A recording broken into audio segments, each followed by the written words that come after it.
this introduction. And there is Zur, our remote speaker. The floor is yours, Ari. You're welcome. Thank you very much. And good morning to everyone. I'm going to discuss the system where of tenders we have in Israel for implementing public transportation in general.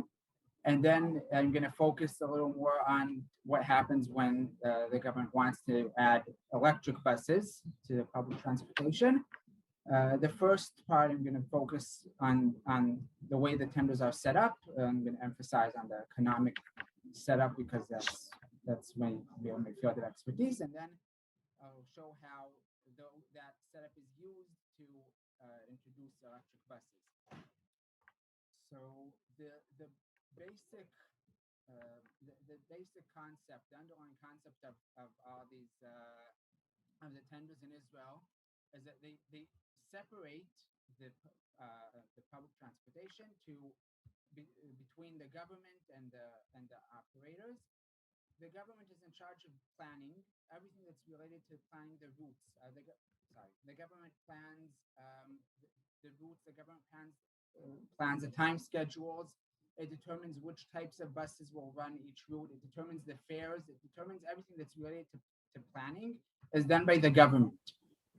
Then there are private operators, and they're in charge of carrying out everything that's been planned. They run all the scheduled trips.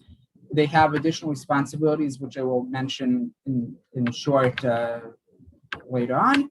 And then they get paid by the government. The government is in charge of funding, and they get paid not by ridership, but by the kilometers driven. So the system creates a separation where the government is in charge of all risks and everything related to demand. They need to determine where they think buses need to be set up, which routes are in demand. If they plan bus routes that are then not utilized by ridership, then they bear the cost of that because they need to run empty buses. And the operators are in charge of all the operational aspects, and they need to buy the buses, they need to hire the drivers, they need to utilize fuel consumption, they need to make sure they meet time schedules. Everything that's related to operation is then the operator's responsibility. So the prices also have certain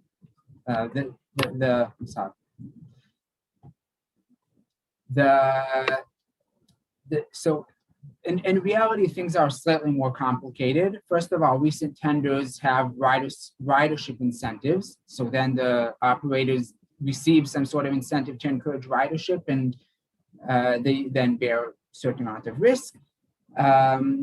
And there are linkage systems to the payment to cover some of the operational risks. So things aren't quite as clear-cut as it would seem.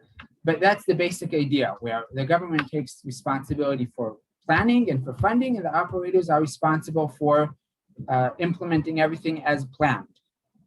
And then the last responsibility is monitoring supervision, which is, again, the government responsibility. They need to monitor the operation. They see that buses are meeting performance standards, not meeting time schedules, picking up all the ridership and all sorts of things like that. So they regulate the entire industry, and that's less relevant to our cause. So we're not going to discuss the supervision at all.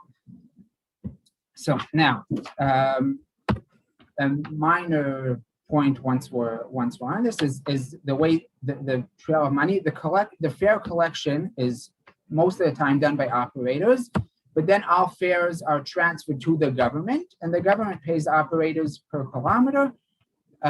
What this means is, first of all, the government actually has a system of joint fares where you can pay for all operators with the same ticket. They can have all sorts of third-party applications used for payment, which aren't, so that the fare collection is actually done by third parties and not by operations. It makes the whole system a lot more the different operators are a lot more convenient for the riders can switch from one to the other easily, and you can synchronize between different operators. Now, the structure here. Okay, how these tenders structured. So first of all, the transportation services in general are clustered in geographical clusters. Usually metropolitan areas have separate clusters for urban service and intercity services, and peripheral areas will have one cluster including different types of services. Then a public tender is published for each cluster, which includes all the different routes and weekly schedules, a very detailed plan exactly what each cluster should include. This opportunity is then used to replan and improve the system in the entire area once every tender, which is approximately 10 years. And there's an initial price per kilometer, which is set in the tender. If we're talking about urban areas, it's these days around between $4.50 and $5 per kilometer. So that's what the government publishes. Then whoever the participants who want to apply for the tender prepare a work schedule, and they prepare an operational plan, and they prepare a business plan. These plans usually last for 12 years, although they're opt-outs at determined times, and if the level or quality of service falls below a certain level, then the government can opt out. If, for example, more than 6% of buses are late, then they can cancel. They can take the service away from whoever won. But that's the basic setup is for 12 years. What's I think most relevant for our purposes is the financial offer. After the tender sets an initial price per kilometer, but then the participants can analyze the cluster they're supposed to be operating, and they can either say the price is fine, or they can ask for a higher price per kilometer. They say, well, we think $5 isn't enough, we want $6 or $7 to cover all our costs. Or alternatively, they can offer an advanced payment of royalties to buy the right to operate the cluster for that price. If they think it would be cheaper than the designated price, which is usually the case, then they can offer to pay. The payment here is made in advance, not as a lower price per kilometer, but as a lump sum paid up in advance. I don't know for a fact why this is done, but I assume this is in order to make the payment a sunk cost, so that once the operator begins working, they don't find themselves in a situation where they're losing money for each kilometer they perform, and then they have an incentive to not perform properly. By paying in advance, whatever royalty payments they made, they've already paid, and they still make money for continued operations. That's, I assume, the idea. This way. So the financial offer is key, because that way the operators make their business plan, and they calculate all their expected costs, the operational costs, and they determine whatever risk levels they want to take, what factors they want to cover themselves for, what factors they're willing to risk. And the financial offer effectively determines how much risk they're bearing, and everything else that they didn't, that's covered by the government payment. So effectively, the government is paying the cost of operations up to the point where the operator says, this is the risk level I'm interested in taking upon myself, and beyond that, I want the government to pay. And they have already calculated all their expected costs, and they've said, we want this much money, and the government will pay whatever they ask for, assuming they win the tender. A few more minor points before we continue. Scoring, which is also kind of important. As I said, there's this financial offer, which is more than half the score. So whoever gives the best financial offer is in a good position to actually win and be the designated offer in the cluster. There's about 15% given for quality of past experience, because most of the time, the companies applying for participating tenders have already existing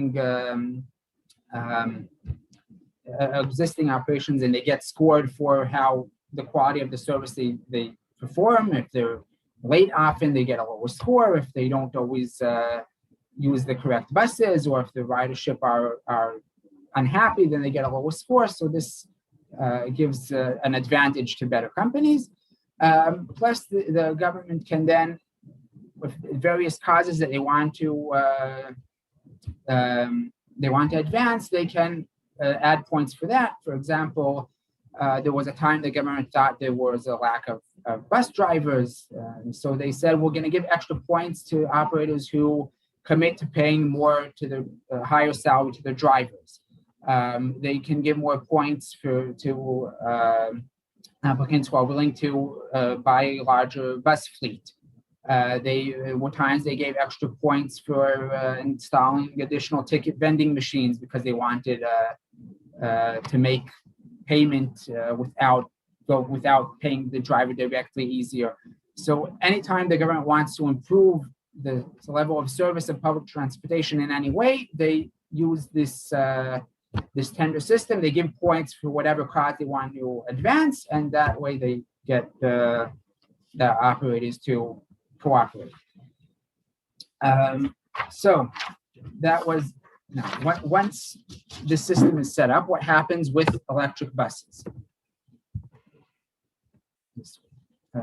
I didn't point out, the picture here is, as I said, there's an operational plan and a business plan. So you get a huge, there are 6 folders here that you need to hand in to the tender. It's quite a massive operation.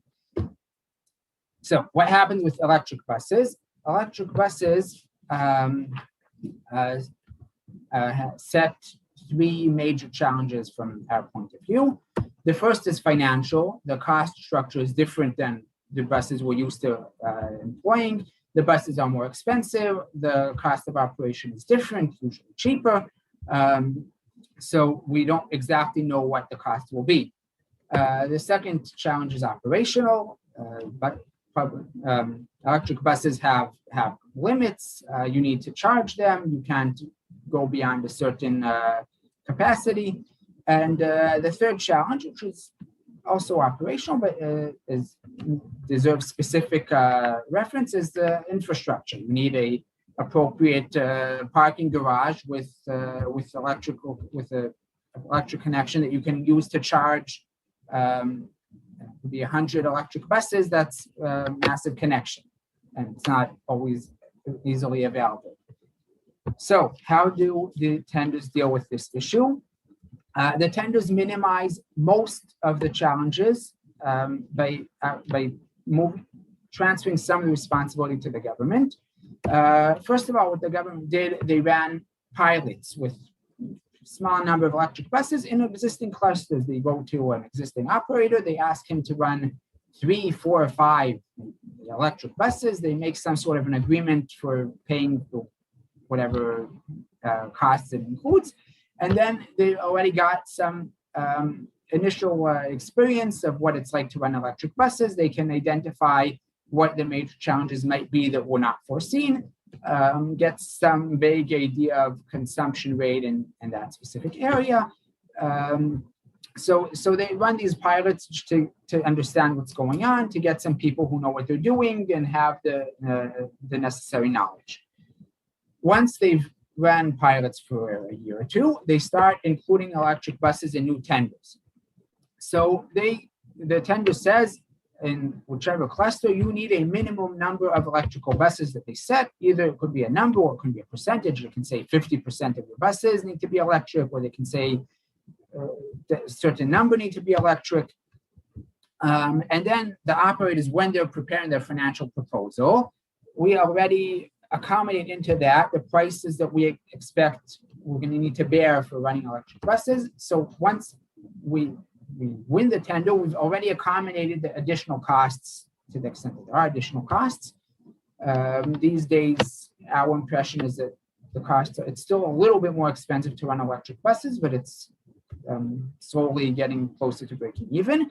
So whatever additional costs we have because the buses are more expensive, we've already accommodated that. We've covered ourselves because when we made our proposal, we already assumed the additional costs of electric buses. So effectively what happens is the additional costs are borne by the government by us giving a lower financial proposal, whereas the operators need to bear the responsibility of assessing these costs. And if we make the wrong calculations, then that's our responsibility. If we take too great of a risk, that's our responsibility. For example, we make all sorts of assumptions about what electric buses are going to cost 10 years from now. If we're too optimistic, that's our responsibility. But these are risks that we can manage. We can either decide how much risk we're willing to take, and the costs that we're not willing to bear ourselves, the government bears by paying a higher price.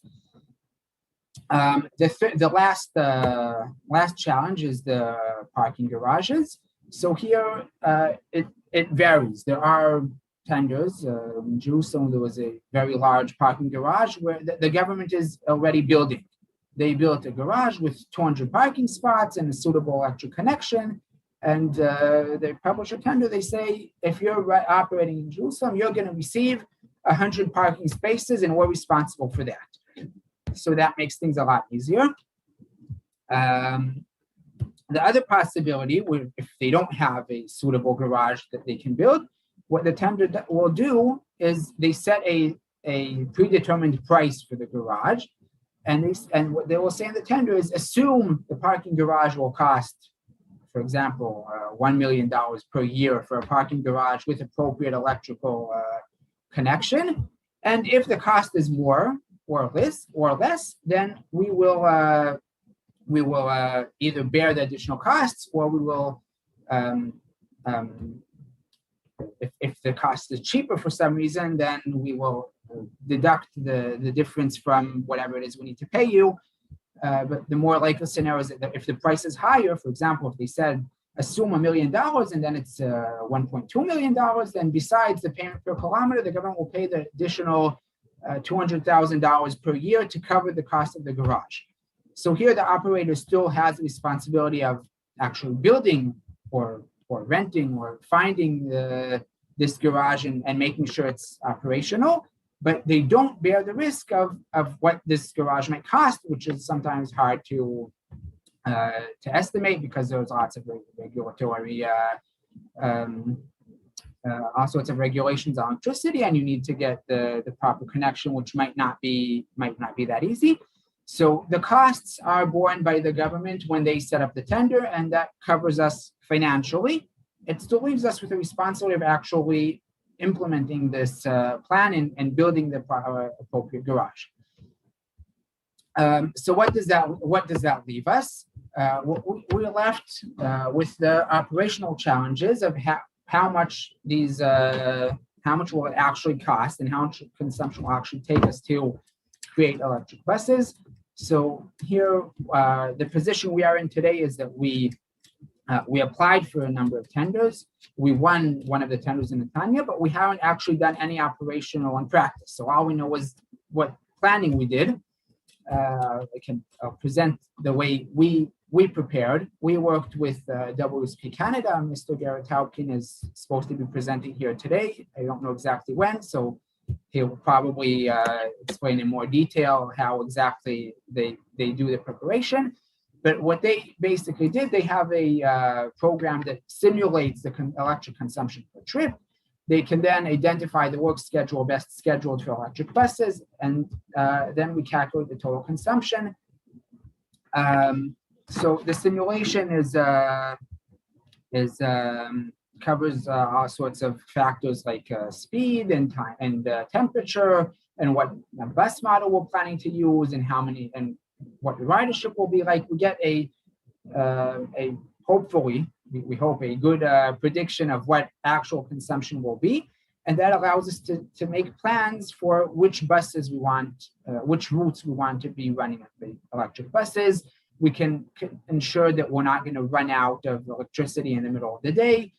We can ensure that we have a that our garage has the necessary capacity for charging all the buses that we have.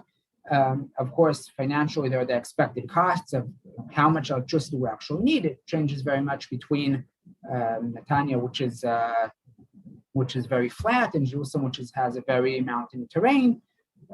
So all this is based on these simulations that Gary created, and this gives us we hope, good ability to plan for what operations will actually be like. As I said, we haven't actually started operating yet. We're going to be starting in January, so in a year or so, we'll probably be able to give more, in maybe 2 years. We'll know better how this planning what actually took place in reality, but the planning is very detailed and gives us a lot of information about what we're actually going to need to do and how we're going to be running these buses.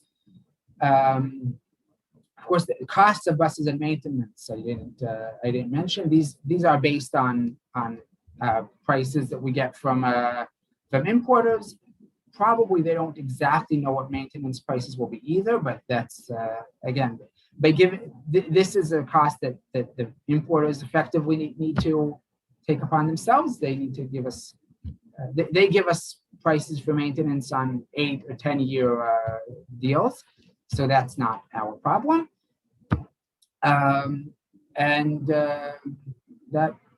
That basically covers all the challenges I mentioned. There was the operational challenge, the financial challenge, infrastructure.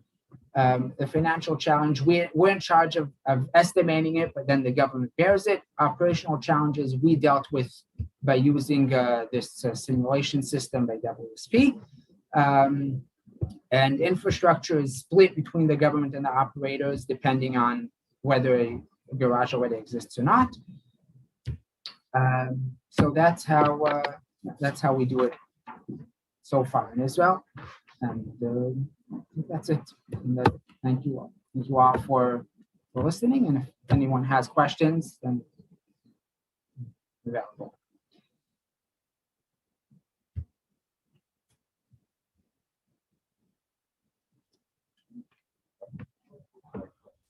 Question kept asked by everyone: source of electrical power, initial source of electrical power. What is that? Where do you take this electrical power? From the electrical grid? From where? Yes, electrical power comes from the electrical grid. In Israel, Да, мы подсоединяемся к электросетям изначально. Присоединяемся к электросетям. Это исходный источник энергии у нас. I didn't understand what was just said. No, I don't hear anything. I didn't understand. I don't understand Russian. I can. The English question was Can about you hear? Can you hear the translation? The question was, no. What was your? Can you hear it? Can you hear it? Now I hear. Yes, I heard a question in English about where the electricity comes from. The electricity comes from the.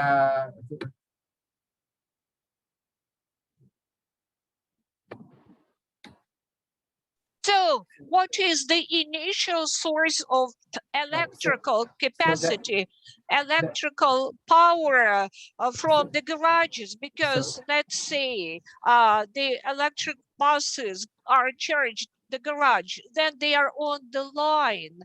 So, where do they get this electrical capacity for the road? I don't know. There are some challenges related to electrical power. Is it renewable source of energy or nuclear energy or hydrocarbon energy? What is the initial sort of energy as fuel? Renewables or nuclear energy or what? So the for energy, electrobuses. So far, the energy comes from the grid, from the national electric company. We only have one electric company in Israel. And they're the ones who produce the energy and provide the capacity to the garages. There are ideas being discussed of building some sort of energy source that will be at the garages and will be run by the operators. so far, none of these ideas have actually been implemented. They're being discussed, but nothing practical so far. Also, I'm not sure if that was what you're referring to, but the other question could be asked is, the charging in our plans is out. But looks like electric buses are very expensive. You have got high costs because it's very fashionable, it's very in to have those electrical buses, but they are very expensive to operate. Right, so they're expensive. They're expensive to buy, which is what I mentioned before. When the tenders tell us how many electric buses we need to operate, then when we make our financial plan, we include in our financial plan the cost of electric buses, which are currently approximately twice the cost of regular buses. And our financial proposal is made accordingly. The actual operation costs, as in the cost of fuel and maintenance, is lower than the cost of regular buses. So that covers some of the cost. Still not enough to make them cost effective, but it's close. It's getting there because electric buses are becoming cheaper by the month. So we're hoping that within a few years they're going to be cheaper to buy and operate too.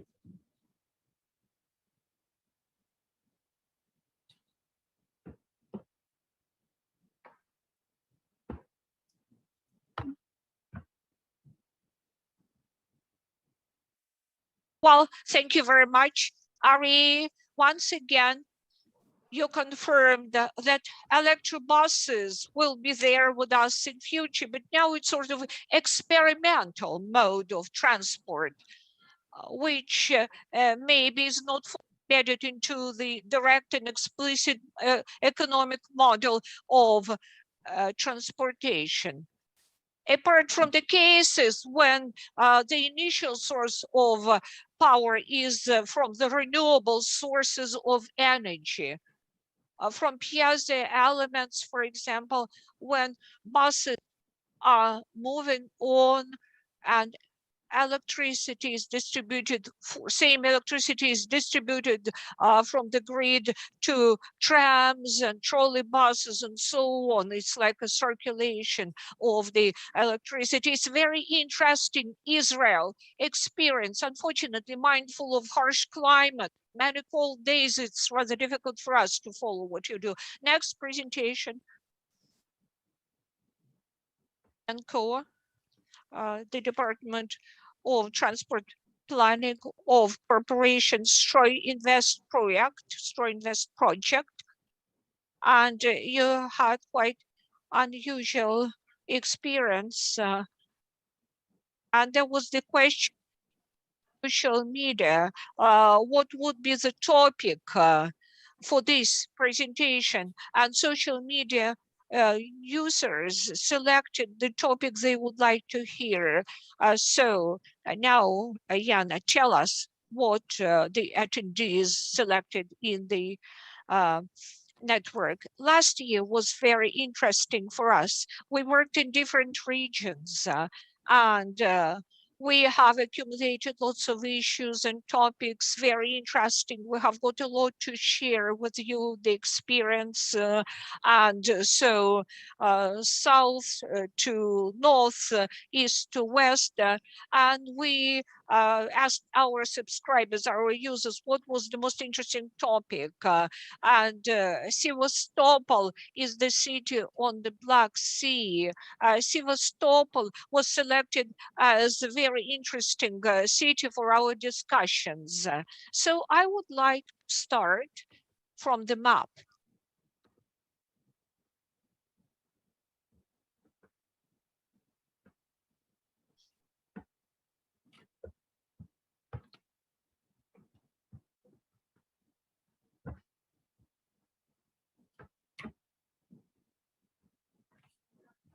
Let's start from the map. Is the map of those regions of Russian Federation where we worked and about specific experience we gathered from that. What was in our work.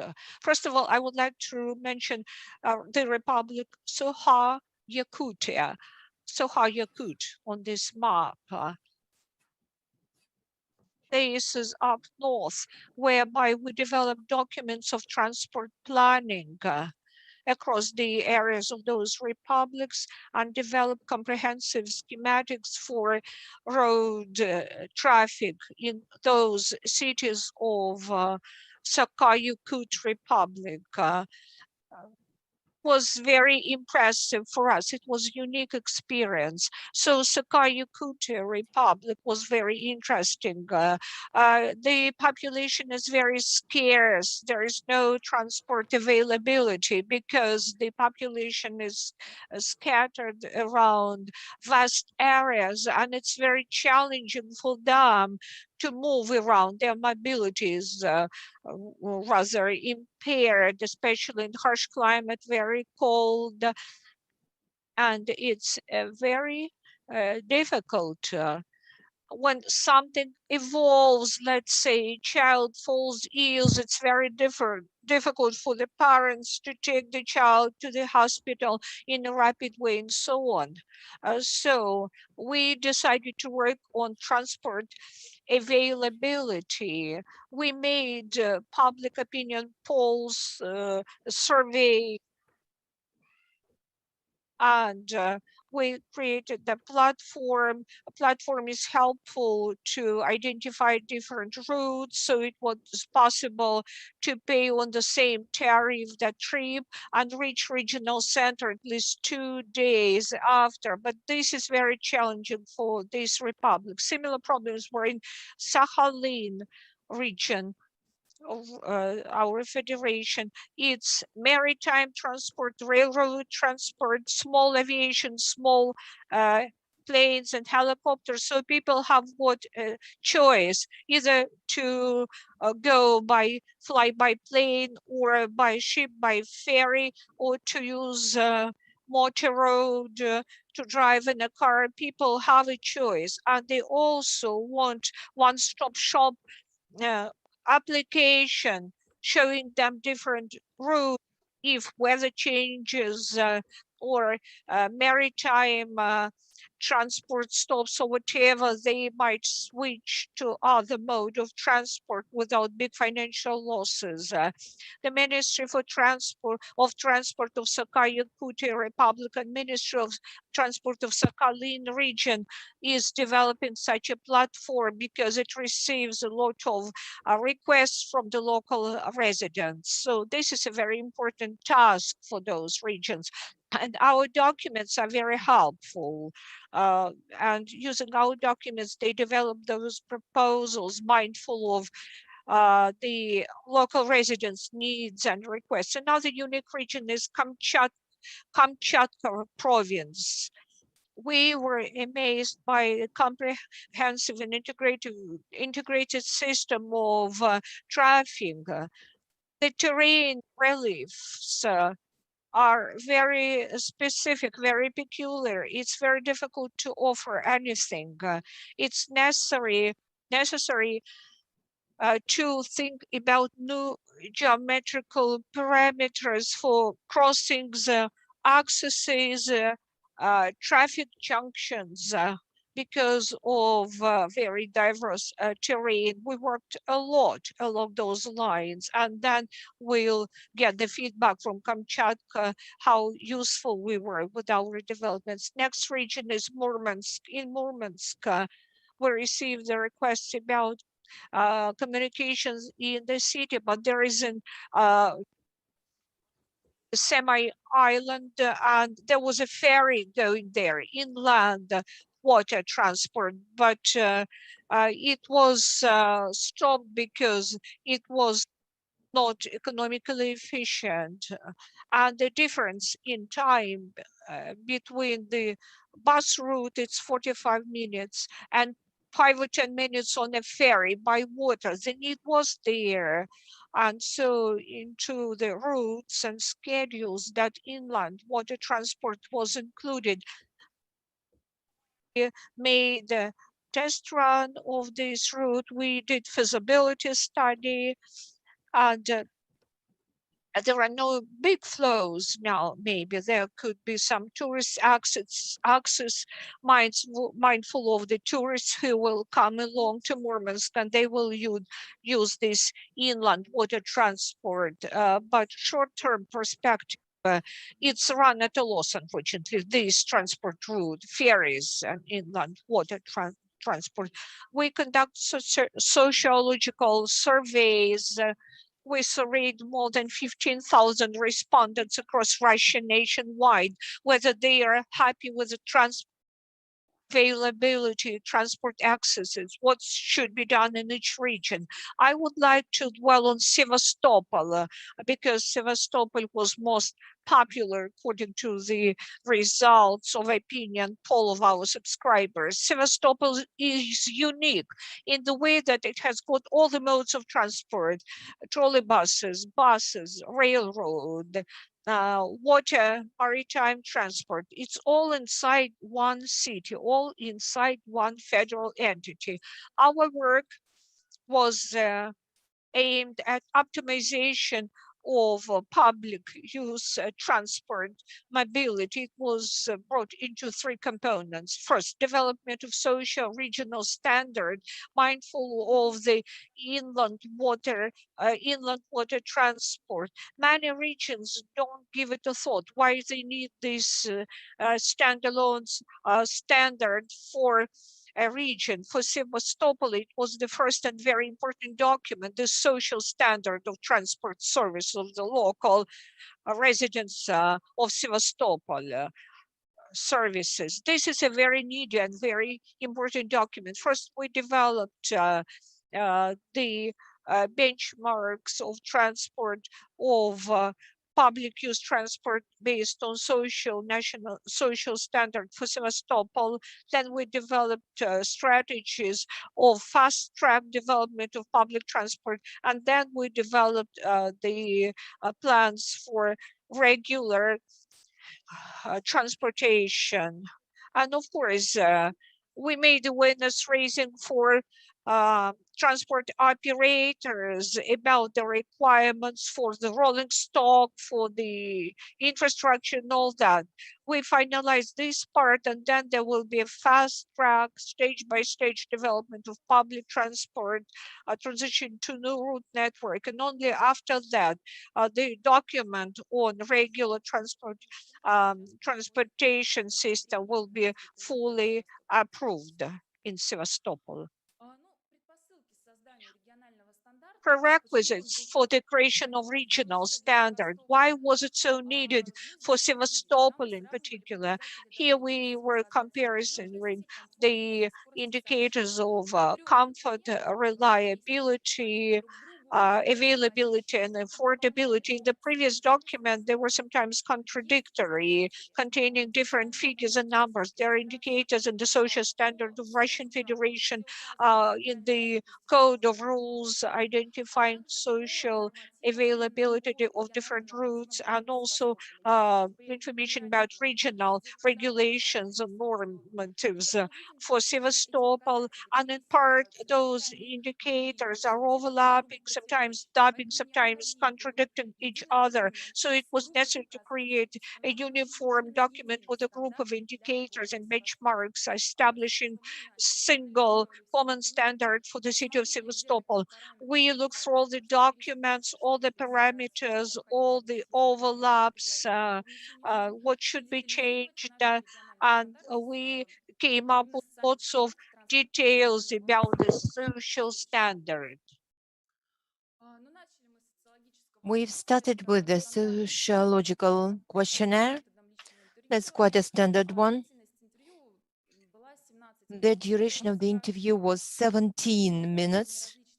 We asked about how much people use different means of transport, different modes, and quite a standard sampling based on zoning and districts, age, gender,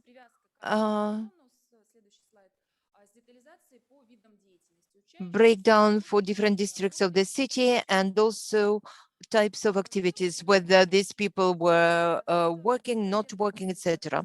82% of respondents use public transport and only 18% do not use it. Quite a standard distribution. When we used to work in a remote northern city, the distribution was the opposite. Only about 20% were using public transport and vice versa, 80% not using it. So it is more difficult in such areas to justify the reforms and convince all the people to use the public transport. In Sevastopol, the southern city, it was vice versa. People were already using the public transport, and we had to improve the transportation, make them more comfortable, more convenient. We have already a demand, and we have people who want to change things in the city. That's a profile, standard profile of our rider. It is practically the same as for the majority of the Russian territories. Majority of women, 87%, majority people advanced in age, 82%, and young people. Men, vice versa, stick to their own cars versus the public transport. We tried to compare how long people spend riding if they use public transport one way, 35 minutes. When coming the way to the stop, bus stop or tram stop takes 8 additional minutes. 35 minutes is way in transit plus 8 minutes way to the public transport stop. In all, 43 minutes. And also sometime people spend waiting for their bus. How long people spend if they use their own vehicle to get to the same destination? It's 30 minutes. So people save only 13 to 15 minutes. Also in Sevastopol, people said that they are not very keen to use their transportation means with low floor. For them, it was not that crucial. I'm sorry to interrupt you, but you've already exceeded your time limit. We've asked the people whether they are ready to swap for the public transport, and they said only if the car breaks down or their road will be inaccessible. So we've managed to cover the gray zones in terms of stops, public transport stops that were not available, updated the rolling stock, decreased the doubling of the route network, and we have identified the unequipped stops and came to with a unified number.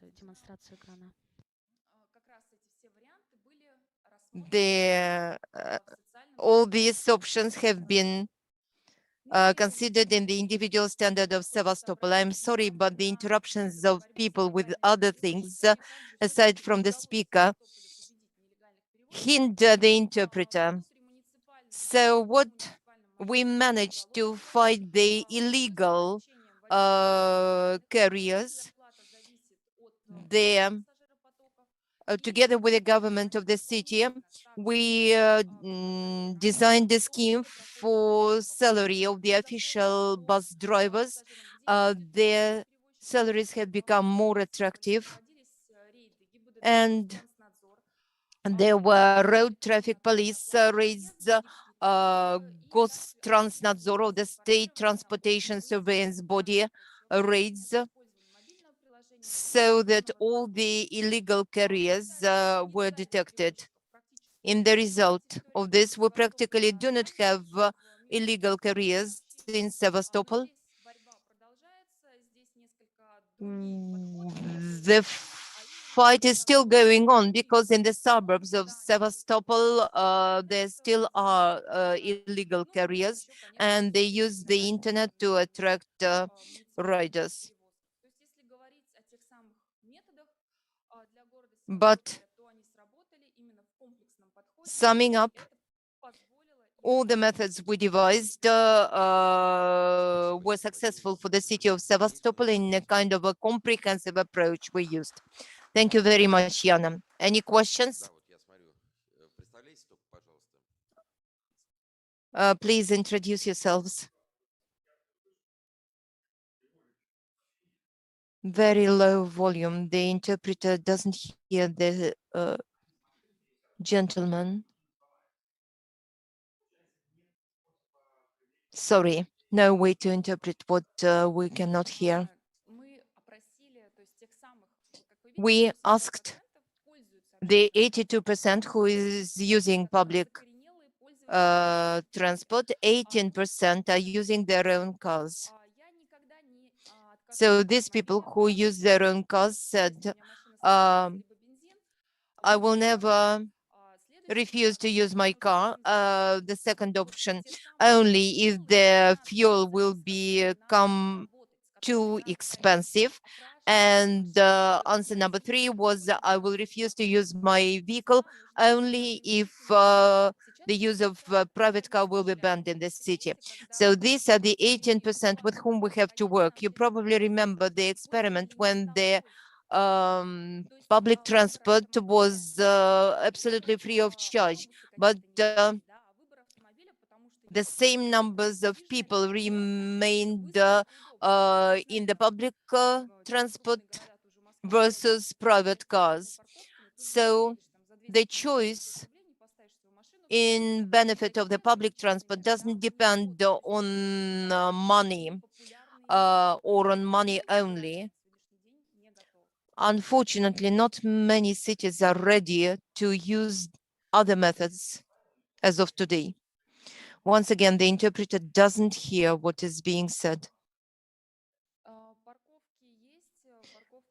We have parking lots, and some of them are free of charge, and taxi services are also available. So these are also possibilities. But we're not ready for such measures. We're ready to improve the quality for the 82% of those who are using public transport.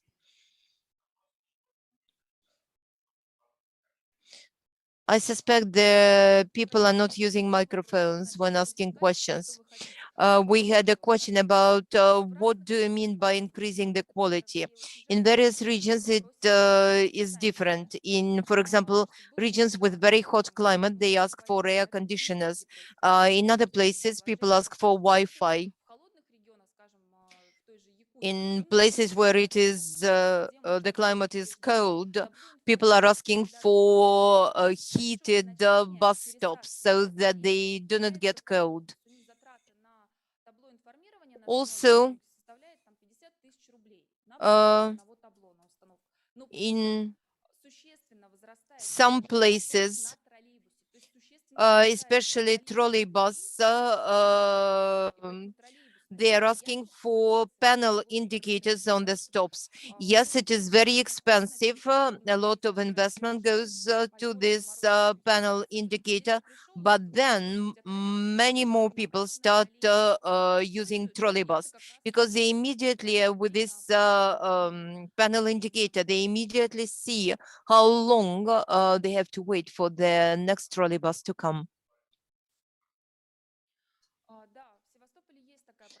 In Sevastopol, we do have a problem that transport doesn't stick to the schedule. There are delays, and we have to work with this as a priority. And also increase the frequency of buses or trolleybuses. But when the network is already formed, we are trying to improve the KPIs so that their buses will be clean, comfortable, the drivers not using telephones when driving, and they change system when you can change the routes easily and conveniently.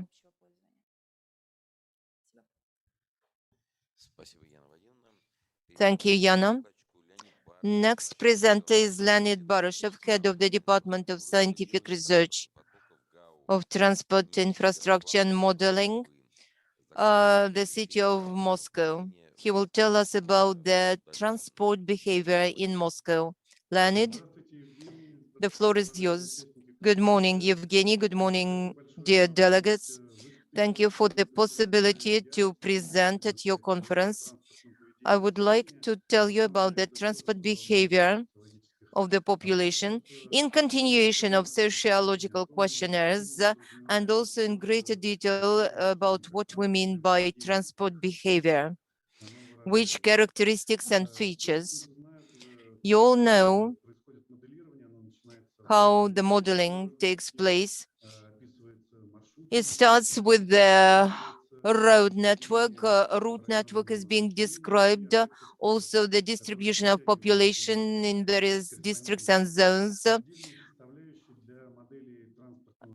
As a separate component for transport demand model are the transport behavior or mobility of the population. And that's what I want to focus upon now, which means we use here, how we can use this for modeling, and which correct approaches are to be used here.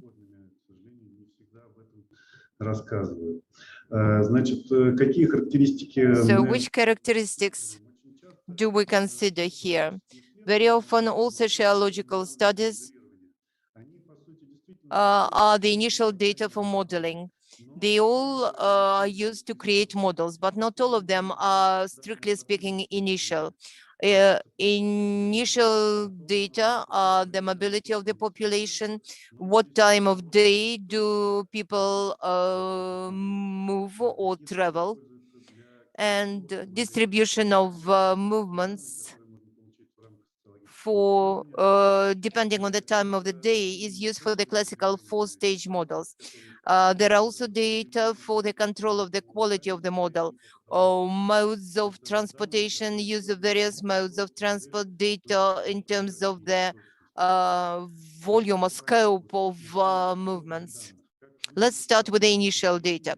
How the mobility of the population look like per 1,000 population.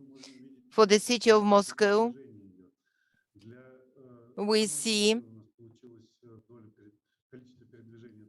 1,973 movements per 1,000 population of Moscow and 1,793 movements per 1,000 population of the Moscow region.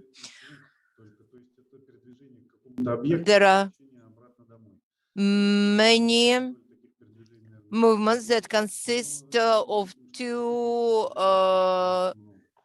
sub-movements.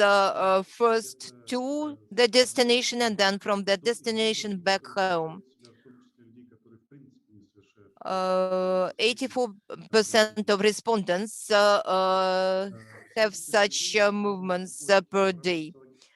All these movements are connected into the chains, and these chains are being fixed within the study we carry out. How many chains like this and how many chains per working day? Knowing the frequency of such chains throughout the day, we can define the overall number of such movements in the city. Then we have to distribute in the right way all these movements based on the time of the day, destinations, and come up with the correct forecast. And here there are some differences. There are models based on the activity chains, These models can show these chains without any changes. In classical models that are used most often as of today in Russia, they are four-stage models. Such chains, the so-called mobility coefficients are applied to such chains. And thus we know how many types of chains and at what time do we have. In this case, mobility coefficients are also the initial data or part of the initial data. Next characteristic, such distribution of targeted movements may be seen in Moscow. Usually, two major groups are to work in the morning and back home. The first one is in yellow and back home in blue in the afternoon. Then shopping, visiting friends, going to the university, medical services, and some almost invisible movements, very often called other.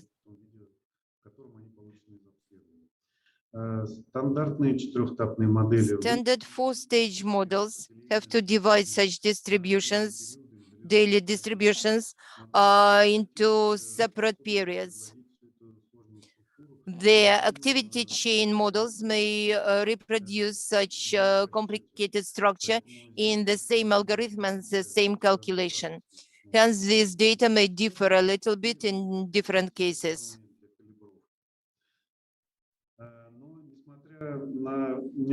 In spite of some limitations that exist in classical four-stage models, the return chains that consist of two links may be reproduced in simple models with the use of a matrix.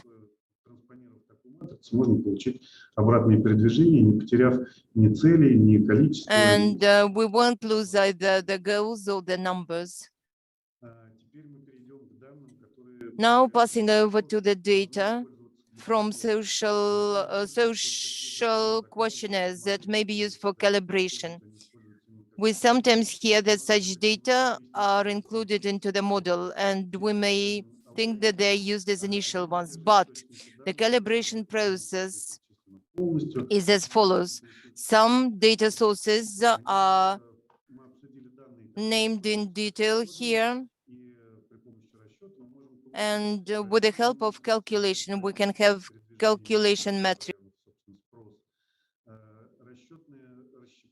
We do the calculations and we see different types of mobility, different modes of transport, and we load that and we compare these data from field testing, its actual matrices of the mobility transport network, location of population and objects, and also regularity in transport user behaviors. That way we can see volumes of mobility in Moscow in different zones. Its matrix, aggregated assessment of the volumes of mobility, central zone and different zones of Moscow, apart from the central part of Moscow and Moscow region, total volumes of mobility in the first trip in the morning. We can see that out of the total volume of mobility in the central part of the city is 9% in Moscow, within Moscow ring road. Apart from Moscow center, it's 54%, and Moscow region 37%. We can build such volumes and assess total volumes of mobility between those zones for central part of Moscow, for New Moscow, for the suburbs, for other zones of Moscow, for New Moscow, for Moscow region, Moscow suburbs. These are the data we obtained via modeling, and we can compare them to the data of public opinion surveys to see how exact we were with our forecast. Another type of data, which I'm sorry, but there is no more time. Moderator is saying, yes, I'm almost finished. Data on the use of different transport modes oftentimes are also embedded into our simulation model without calculations. And I saw an article in mass media.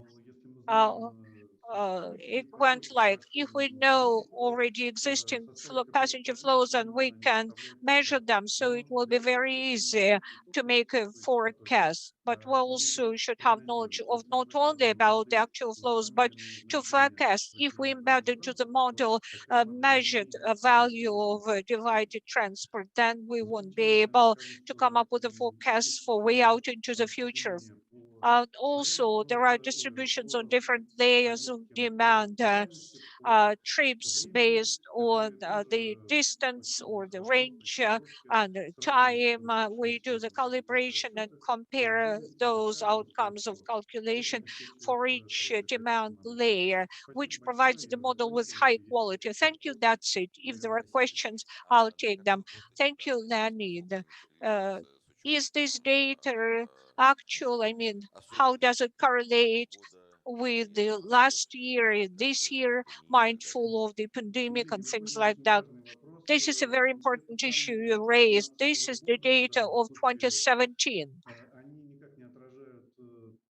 This data, this model does not reflect the pandemic of 2020, and I'm here to say that monitoring is a very important component of studying residents' mobility, but more important for forecasting and simulation models for us are the tasks related to forecast. All the existing and forecasting simulation models, some data are not embedded. They're considered to be, are embedded, they are considered to be sustainable and they're not changing. But there are the periods of drastic slump, like amid the pandemic, and we don't know what will happen to the mobility of the year 2020. Will there be transformations? One way or the other, we should monitor the situations and collect and compile data amid pandemic, amid hike, amid slump, amid normal situations. It's important. So in future, we'll shift to very high quality forecasts. Thank you. Yes, those volumes of mobility in passenger transport in 2017 were very good. Unfortunately, there was very big slump in 2019, very big outflows of passengers for all types of public. One hand, it's related to the fact that residents are buying their own passenger cars because their incomes are growing and they purchase car to give it a try to ride in a car. Apart from that, there are lots of other factors like micro mobility, for example, and the factors of redistribution of labor migrants after the pandemic. There are the factors of remote work, online work. Many enterprises learned how to work online, and now they did not fully return to offline normal operations and functioning. We don't know how it will impact the economy of transportations in future. And of course, the surveys of residents' mobility should be done on a constant basis. We should take into account seasonal fluctuations and some changes on a yearly basis. in America, in Europe, once quarterly. There are publications of parameters of the changes in residential mobility to update the model, to calibrate the model. Unfortunately, we don't have this work here. We don't have calibration tables, not for the country, not for the regions. We need calibration tables, different coefficients and deflators. Yes, do have this information about deflators and so on, but as to the residential mobility, the state doesn't take that into account for some reason, which impacts adversely the economy and the economics of transportation. The other day, Dennis mentioned how much the average wages and wage and salary of the driver impacts the transportation system and residents' mobility. Unfortunately, now there are no calculations done of that when the contract price is calculated. This doesn't come into play, but we're fully aware, all of us, and it's crystal clear that this is the factor which has a very strong bearing upon transportation, upon the financial model, very strong impact upon that, really. This is absolutely necessary to include what I mentioned now into the final resolution of our conference, because the state should assess residents' mobility. I don't think it will be awfully expensive. At least it will be no expensive than to receive the information through via opinion polls about customer satisfaction, about using public transport and so on. One tender, one order placed 50 million worth, and so it's okay. In the fall, in autumn, have census nationwide, and maybe it could be also added up census. Maybe a couple questions should be included into the questionnaire about residents' mobilities. Okay, next presentation, Yelena Naneva, head of development, TomTom, the Netherlands, using two plans for transport modeling.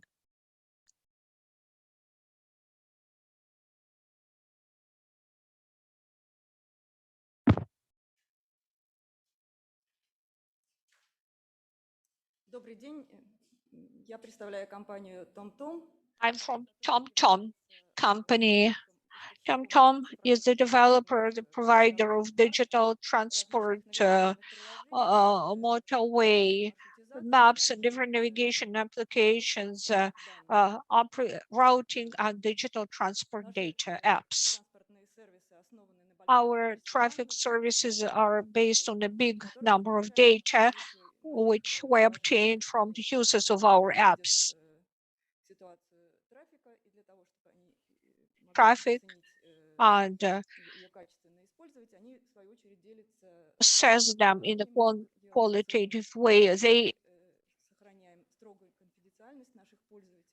We keep to very strict confidentiality of this information, personal geolocation of the users, but then we accumulate this information and anonymously we refer this to different apps. In this system, we do renewals every minute in real time. They are available in the format of incidents such as traffic jams, different delays, traffic congestion, roadworks, or more full format is the format of full traffic, whereby for each road segment, one can see how much time it takes to pass through this segment, or what is this transport speed in this segment. If we don't see all the traffic flow, and we can figure out what is the amount of traffic and transporting cars on this site, and also such indicators as the speed and time of pass. Here is the screenshot in Moscow out of our internal system whereby we assess congestion delays. Here it was 47% traffic delay at this section of Moscow Ring Road, and in some other parts of the site it was much less. This is our internal research of traffic situation. We see separate tracks of the motor vehicles. They are colored differently depending on their speed they move. Involvement of traffic power. This layer whereby you can see a yellow color situation, incidents like traffic jams, and we compare this data versus the data of our colleagues who do the monitoring of planned stops of traffic, road repairs, and so on. So that was because of the road works in the direction of Altu Fifth motorway. And based on machine learning, we can see the further development of the situation of the traffic jam, whether it will increase or decrease, how much time is needed for this traffic jam to dissolve, to subside. And we assess the current speed of the flow versus the average historic data-based speed of traffic flow. And that way we assess how severe that traffic jam was. TomTom traffic index is the ranking of cities depending on their traffic load. This year, we processed an awful lot of different points of data for ranking 11.5 trillion points. It was a unique situation because mindful of the growth of the traffic load in the previous years, 2018 and 19, in 2020, there was a big slump in traffic use on the roads in most of the Russian cities. This is the rank of the Russian cities. We can see Moscow and St. Petersburg and Ekaterinburg scaled down their load by 5%. Just to explain what this delay is, which we assess in percent, it's to which what extent the average time in transit differs from the free flow situation when there are no obstacles for the traffic. Typically, it's at night when free flow happens. Novosibirsk and Kazan didn't display any loads. Traffic loads are at the level of 2019. So Novosibirsk is number 2 in our ranking because of that, bypassing St. Petersburg. Kazan is different in a very positive way. Actually,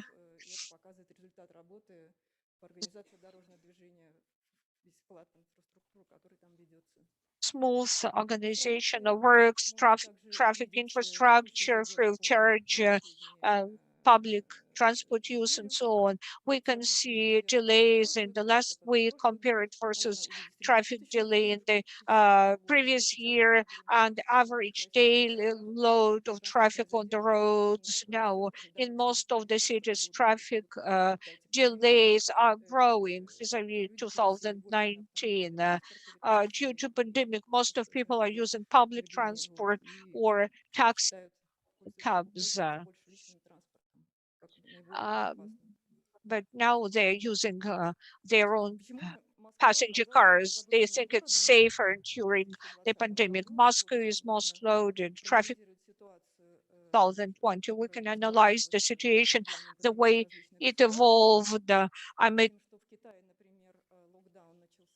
China lockdown started the earliest of all the countries. in Russia, lockdown April and May, so economic traffic activity went back to the previous year level or the year outset level. So the load is on the rebound, and in Moscow the load is high because there were many road works stopping the traffic. Those went up. Great Britain is similar to China towards this end. It did not fully recover its traffic activity. As to the USA, it's a unique situation in US. Despite the absence of severe lockdowns, traffic delays were very low on the roads. It could be attributed to the fact that a big share, a big chunk of digital companies, IT companies started working online. So that fully changed the lifestyle of IT specialists.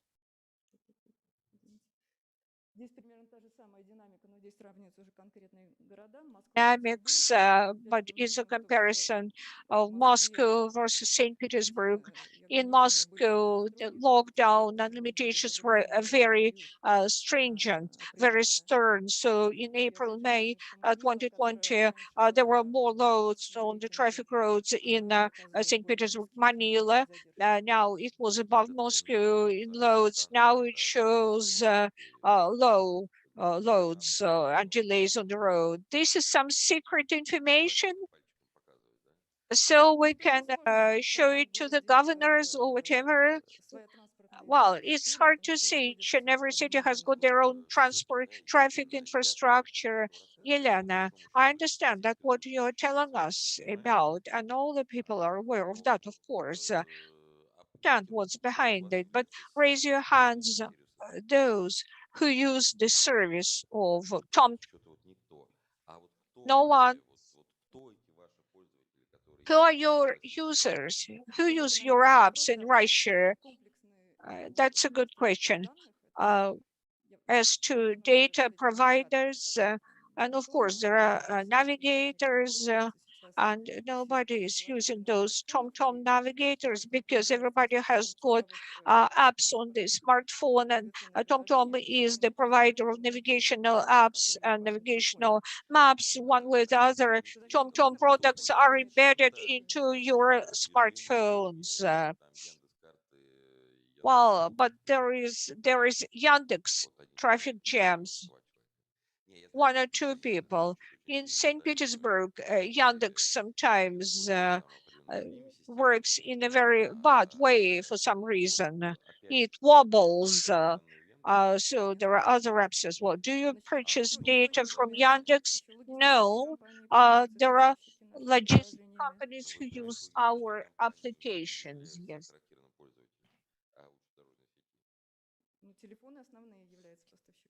But the mobile providers are the main suppliers. We already discussed yesterday, and it was explained very clearly why the mobile operators, the mobile providers' data is a kind of a myth. They can't be used for traffic planning because you make certain assessments. Some people get bonuses for this, some people not. You receive some rewards, but you forecast some speed for 15, 30 minutes, etc. I understand how things work in Europe. I understand how it works in the US. And the Department of Transport of the US spends a lot of money to maintain the website in order to collect, to generate the data for the population about the traffic situation. And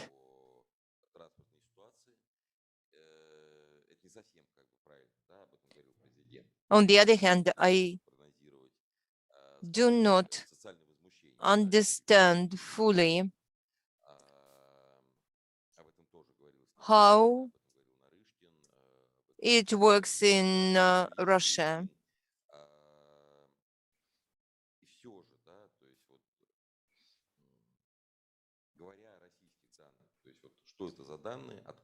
What are the Russian data or the data you use in Russia? Where are they from?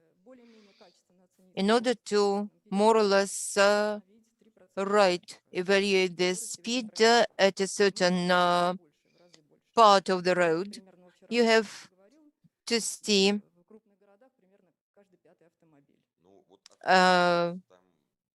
the data for every third vehicle. We have more data every fifth vehicle, and unfortunately we have a confidentiality agreement with this company where I can't disclose the data. It turned out as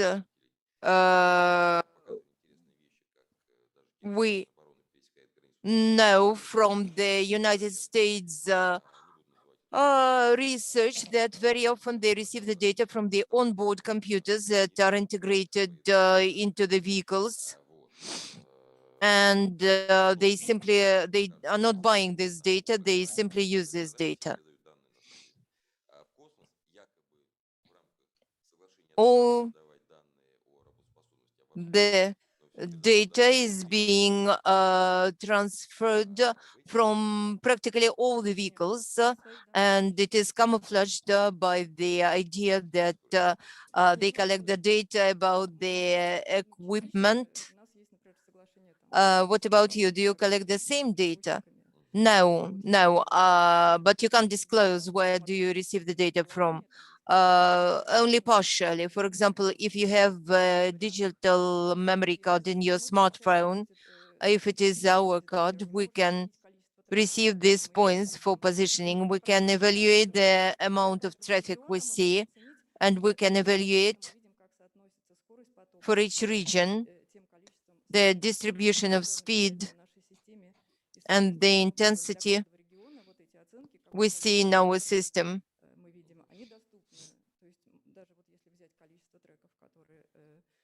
Even if you take the number of tracks, we have to calculate the intensity. We multiply it by this percent and understand the situation. Our data is archived and we can go back for a long time. Are you selling this data?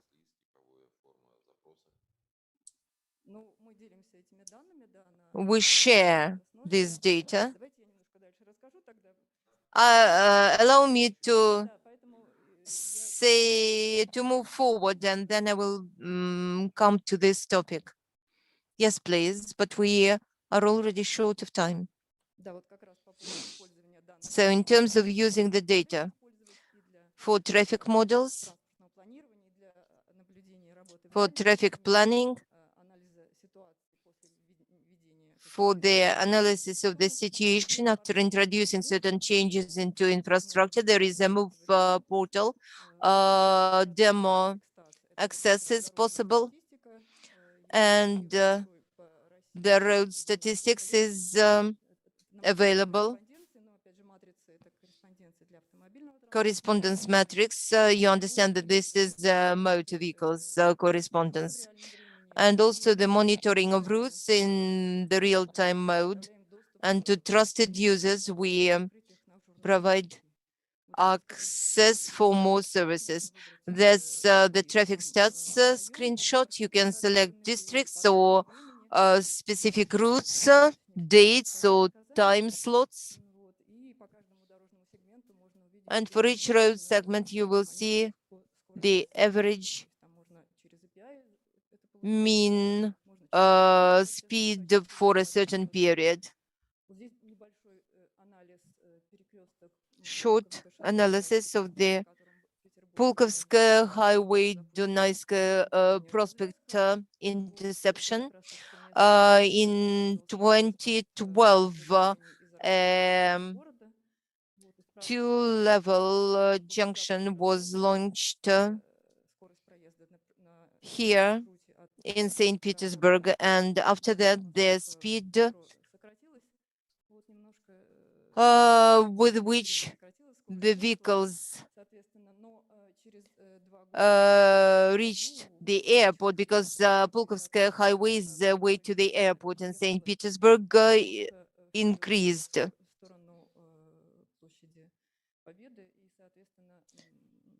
But a few years later, the main jam moved closer to the city, closer to the square of Victory, Площадь Победы.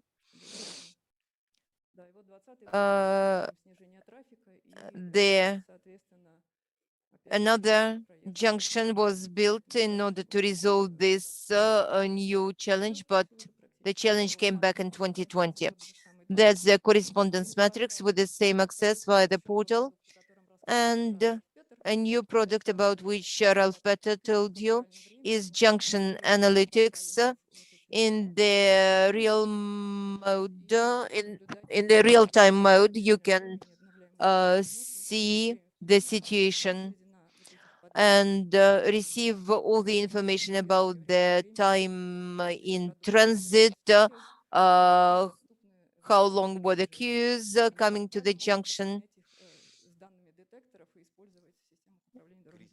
All this can be used. Christian, I have a proposal. Taking into account all this we've heard and your big data, maybe we have to analyze the data of the sources, compare, for example, what Yandex provides and other sources, data sources provide from the point of view of trustworthiness, their optimal quality, and how do different navigating systems compare. We understand that around 90% of people are now using navigators, not the routes they now see in their heads. As of lately, I see that in Moscow, Yandex now selects the main streets. Maybe this has been approved by the government of Moscow.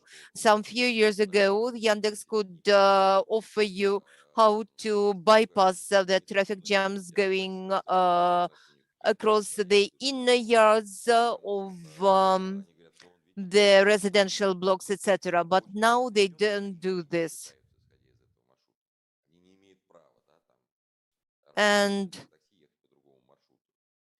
it's the same as Yandex taxi service.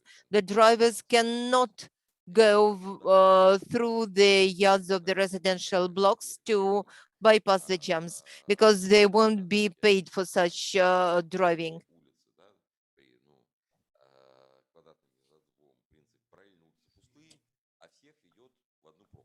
But I've noticed as of lately that Yandex now selects main streets. Hence, I think an independent review of navigating systems would be very, very useful. Maybe we find something new, something interesting, and we'll understand which data can really be used as unbiased data. No microphone is used, no interpretation possible.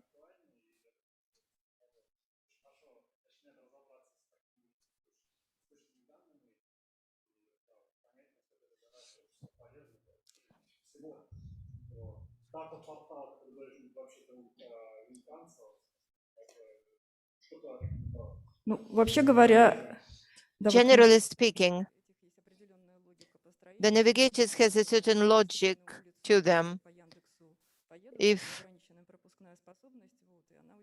all the vehicles will go along the same street, as you say about Yandex, the throughput capacity will be exhausted. This is not logical. So maybe it's really the policy of the city government to protect the inner yards.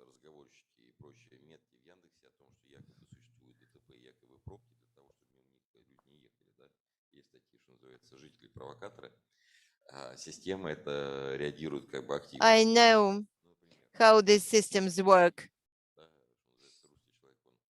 There are all kinds of tricks people use in order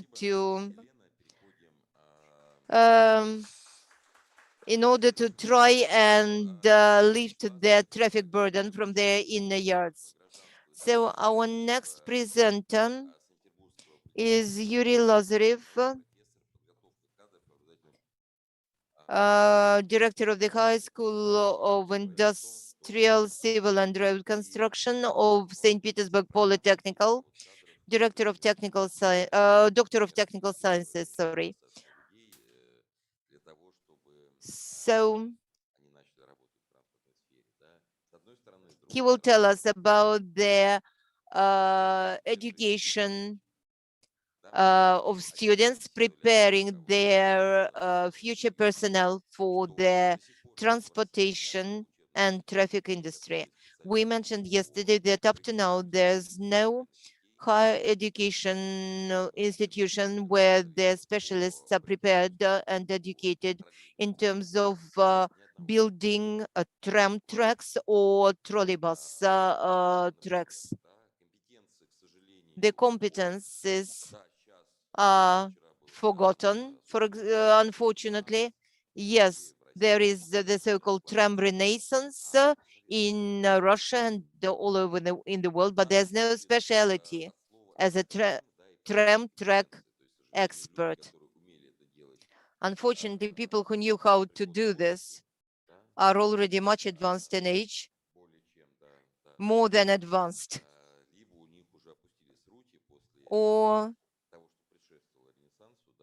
they lost any hope and are not ready to come back to work. Tell us, please, what are you doing at your university? Yes, please.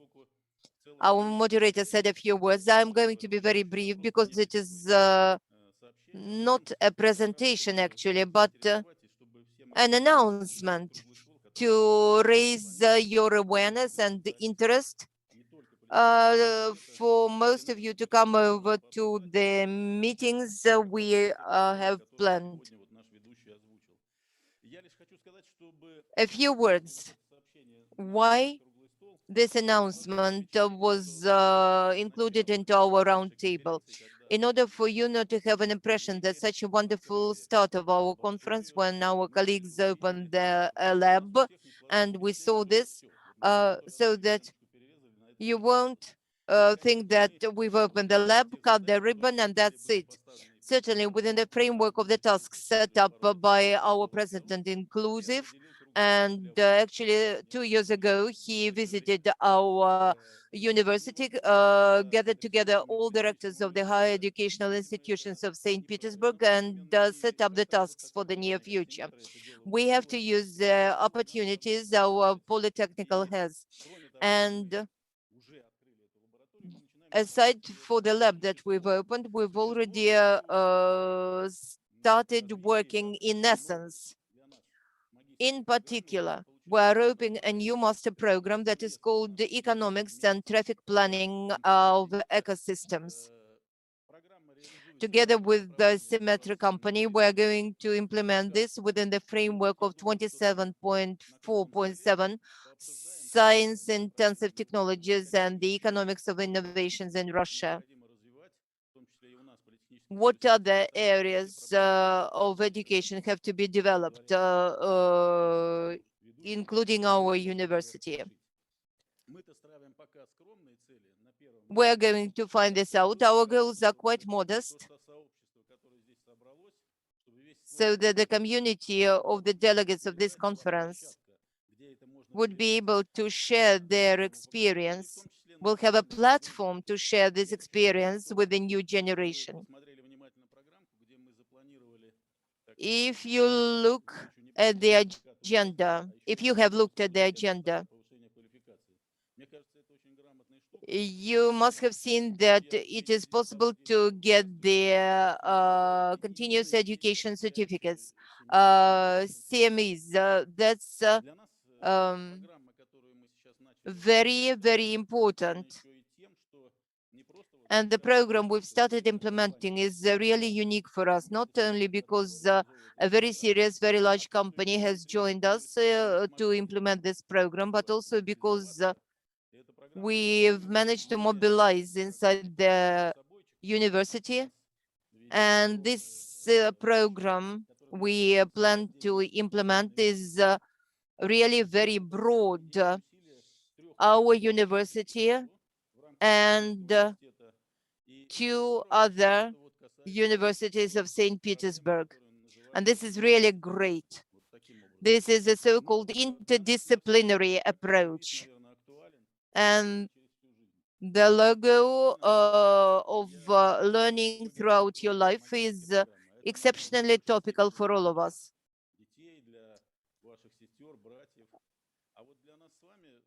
As I've told you about this master's program, this is meant for our children. As for us, we have other programs within the framework of continuous education. And here we have to consider educational programs, maybe not very large, but exceptionally topical as of today. Those who will receive a continuous education certificate for traffic planning and modeling will already have done the first step. That's our flexible response to the employer's demand. We have to understand the modern situation.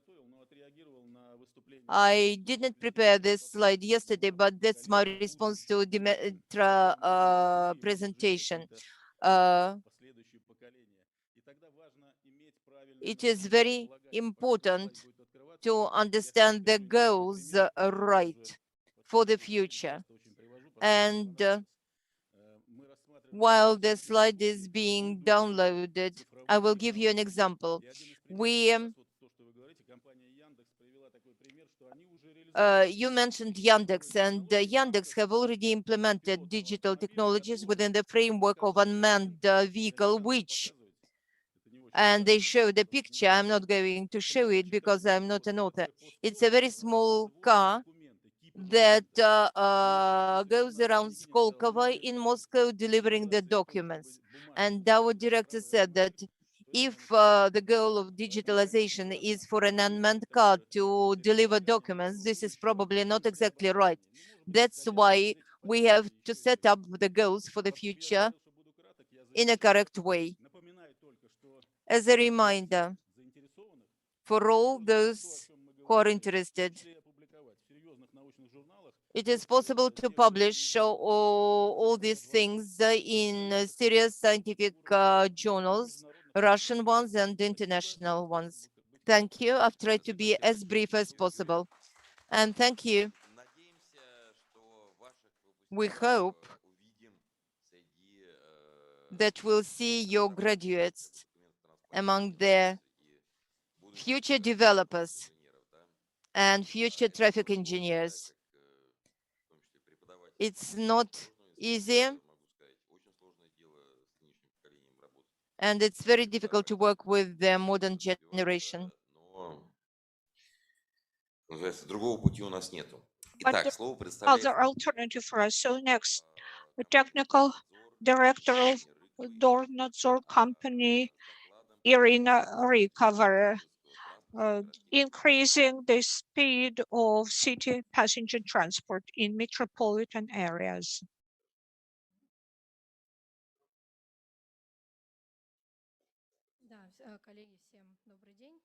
Good afternoon, dear colleagues.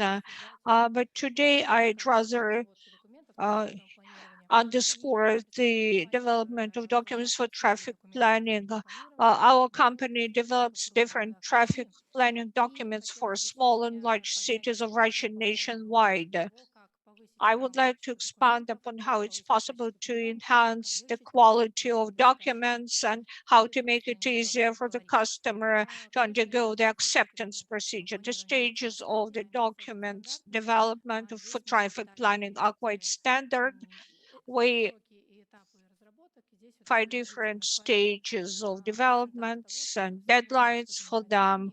On the average, that's how much time it takes us to develop them. I would like to raise the issue about putting together tender documents and putting together the terms of reference which customer has to do, which will have a strong impact upon the quality of the document per se, and might come up with several proposals what could be added with into any terms of reference, irrespective of type of the document, traffic planning, or the level of the city, or the size of the city where designing it's necessary to embed the interim stages for interim acceptance, because sometimes design might work for a whole year and then comes back to the customer with something which customer doesn't need in the first place.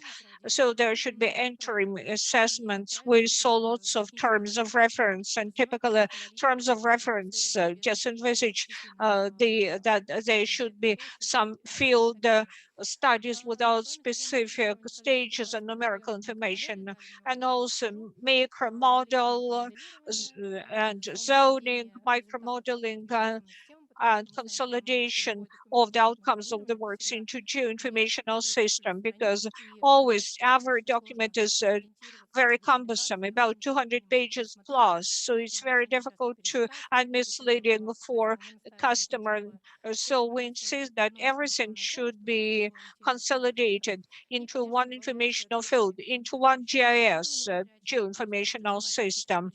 And of course, there should be some public hearings, meetings with activists, with deputies, with urbanist movement, and so on. As to the deadlines of implementation, should be noted that no matter how small the town is, it takes a lot of time, nonetheless, at the end of the day, to figure out which activities should be there, which priorities should be there, to figure out what's necessary to develop, what is important, what we should admit. And it's very important to make documents for large cities, but there are lots of tasks for small and medium-sized cities which are related to the economics of the traffic system, and they offer customers different activities which would save their money, downsize their costs, and will not be very expensive per se. There are certain elements of terms of reference which should be in all the terms of reference.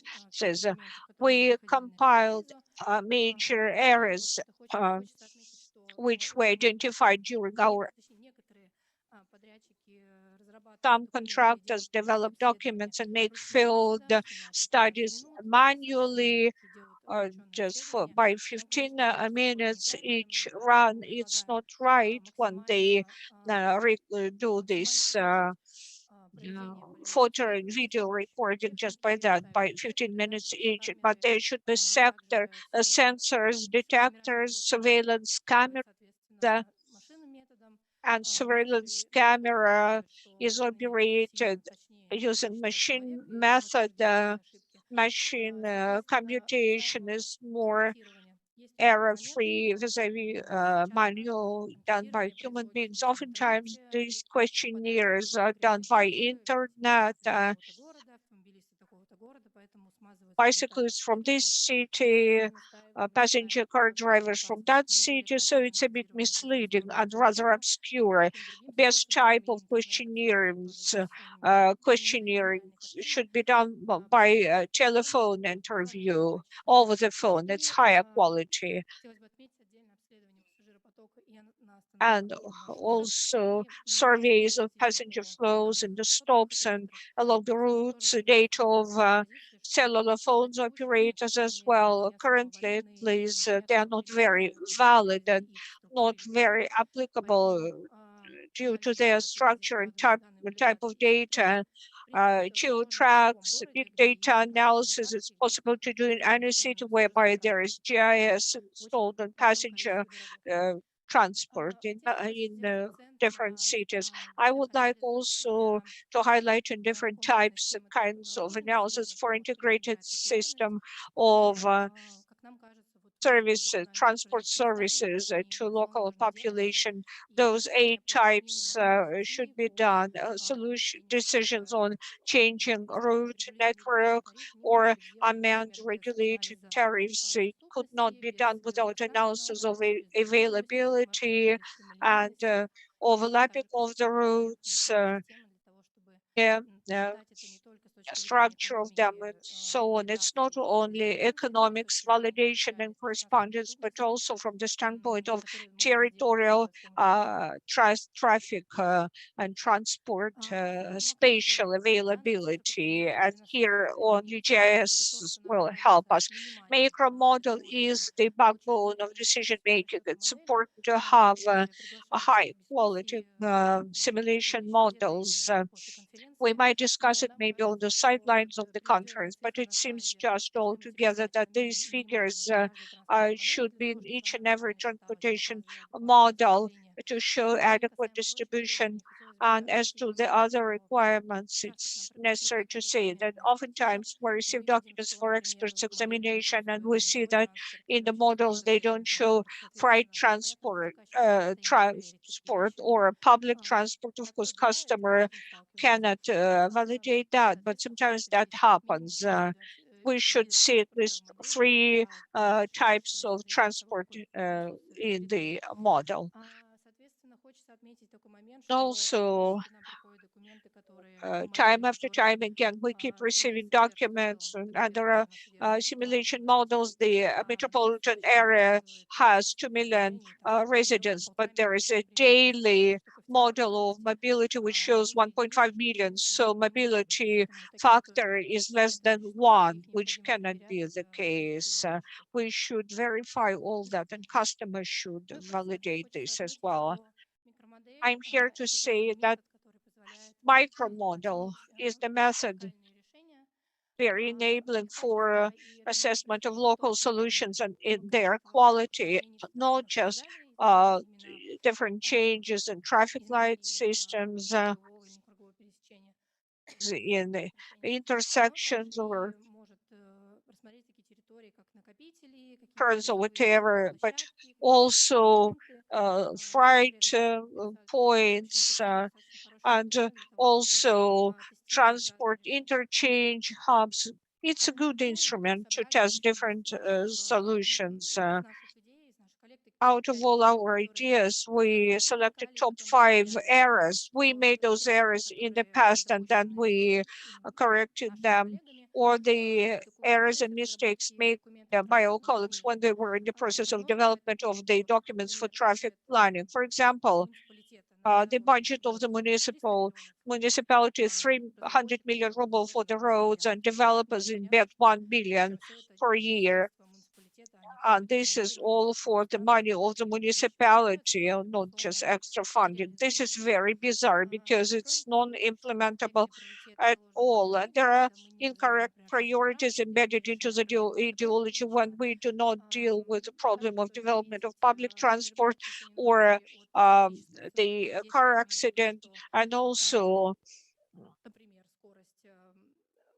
the decisions are taken by the developers only, and let's say we back 60 or 70 kilometers in year 1 for the construction of new roads, and there is not enough funding for that, for example.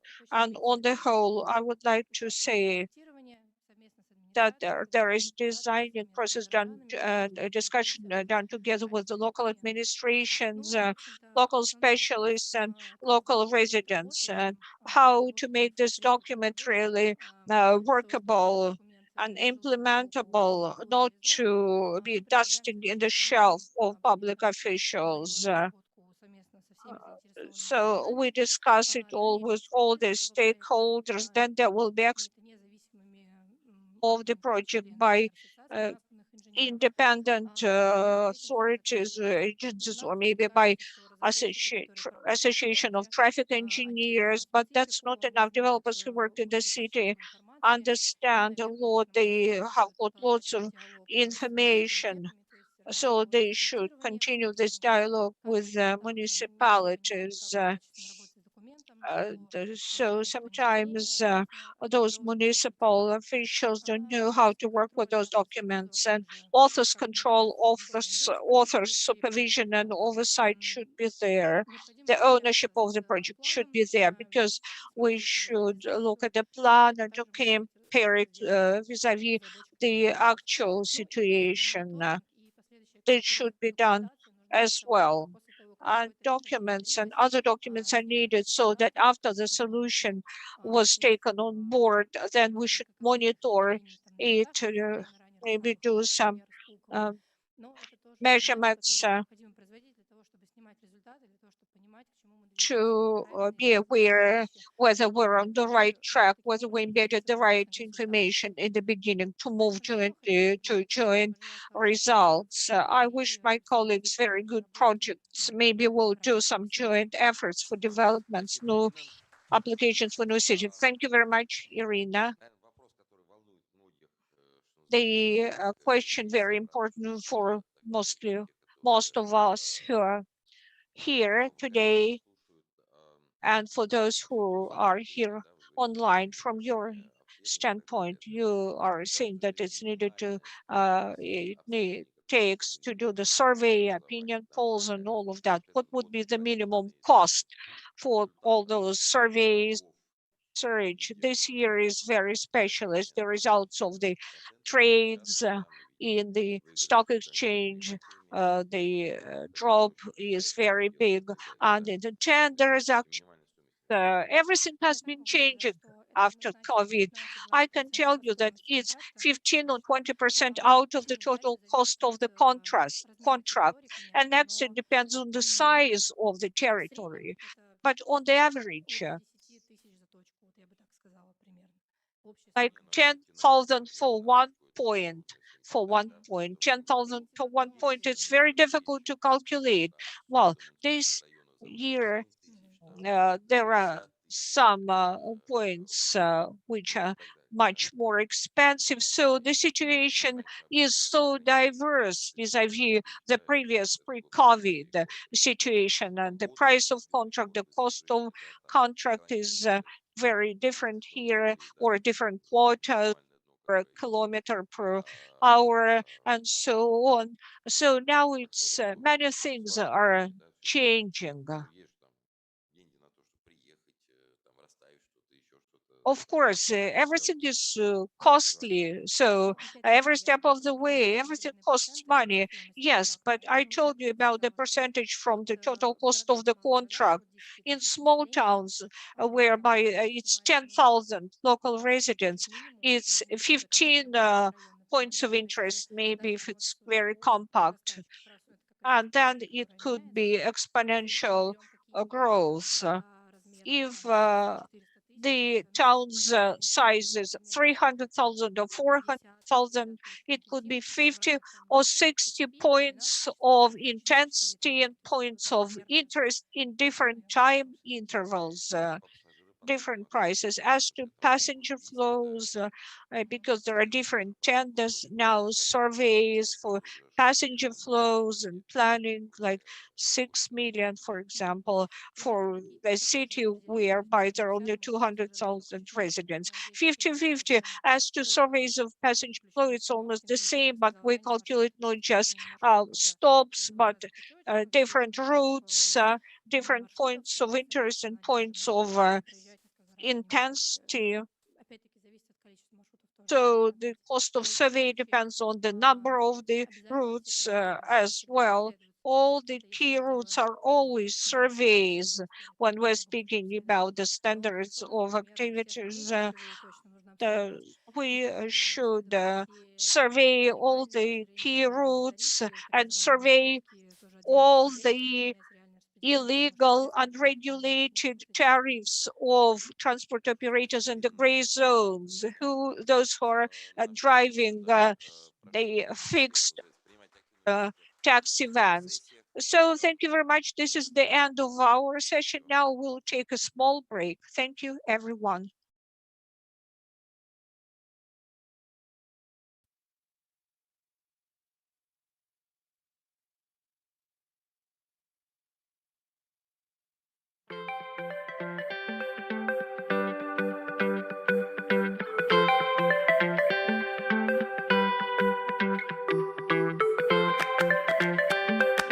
Станет основной площадкой для обсуждения вопросов транспортного моделирования.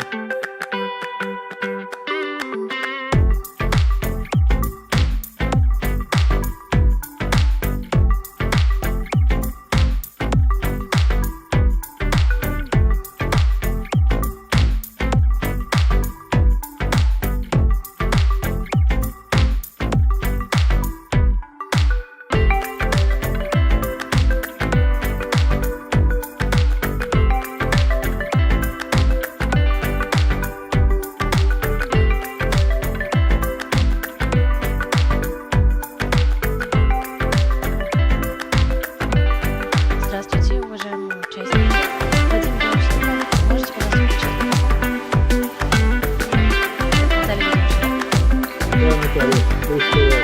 Так, смотрите, вам нужно выбрать внизу окна зума перевод русский, чтобы мы были...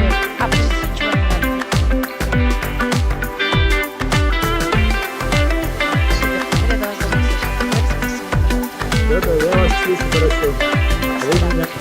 Да, все прекрасно. Смотрите, мы чуть-чуть задерживаемся, но я хотела посмотреть, у вас будет презентация? Да, будет. Можете открыть демонстрацию экрана и проверить? Да, давайте. Так, совместное пользование, да, нажать? Да.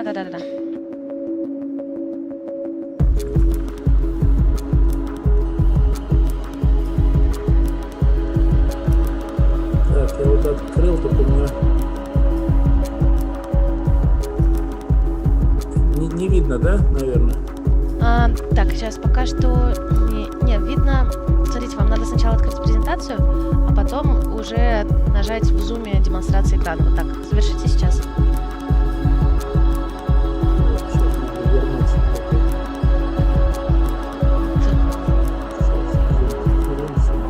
Вы можете закрыть, да. Я закрыл, я пытаюсь открыть. Не, я все еще вижу ваше деление экрана.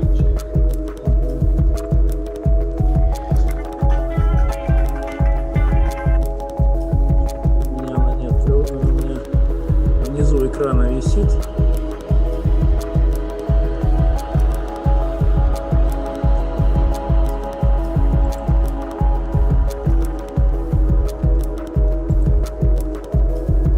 Я вам закрыл, попробуйте еще раз, пожалуйста.